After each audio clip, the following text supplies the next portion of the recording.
Hello बच्चों, let's read the following question. A nylon guitar string has a linear density of 7.20 gram per meter and is under a tension of 150 Newton.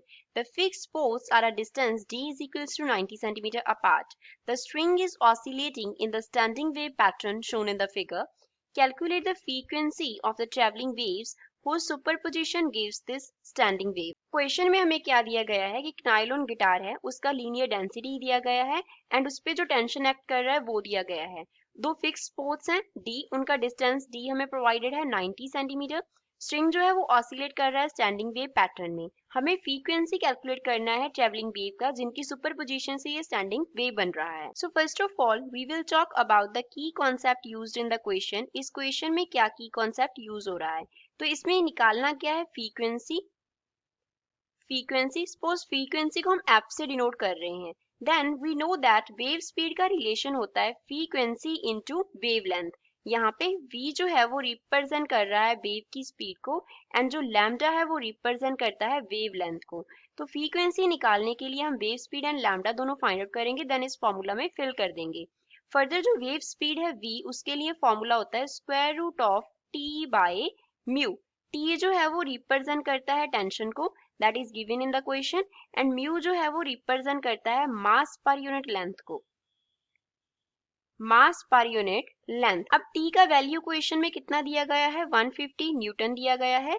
Mu का जो value है that is given to 7.20 ग्राम पर metre. तो इसको kilogram में convert करने के लिए क्या करेंगे, 7.20 को मल्टीप्लाई कर देंगे 10⁻³ किलोग्राम पर मीटर से। तो यहाँ से हम क्या निकाल सकते हैं वेव स्पीड। वेव स्पीड का वैल्यू क्या होगा, tension T is 150 divide by mu, mu is 7.20 multiply by 10⁻³ तो इसको सॉल्व करने पे हमारे पास b का जो वैल्यू है वो नियरली इक्वल आ जाएगा 145 एंड यूनिट्स होंगे मीटर पर सेकेंड। अब जो वेवलेंथ है वो कैसे फाइंड आउट करते हैं। वेवलेंथ होता है पूरे एक वेव का जो ये वाला डिस्टेंस होगा। एक वेव ऐसे बन रहा है इस पोजीशन से इस पोजीशन तक, तो यहाँ से लेके इस पोजीशन से इस पोजीशन तक का जो डिस्टेंस होगा वो क्या होगा, वेवलेंथ होगा। अब अगर हम स्ट्रिंग को 3 पार्ट्स में डिवाइड कर ले तो हमारे पास ऐसे वेव बन रहा है। दैट मीन्स जो वेवलेंथ है वो क्या है, डी का सेकेंड, डी के 2 पार्ट्स हैं। डी को अगर 3 पार्ट्स में डिवाइड करें तो वेवलेंथ क्या है, डी के 2 पार्ट्स हैं, विच मीन्स लैम्डा जो है वो क्या है 2/3 टाइम्स है किसके, डी के। सो डी का जो वैल्यू है वो हमें क्वेश्चन में कितना दिया है 90 centimetre. So this is 90 here.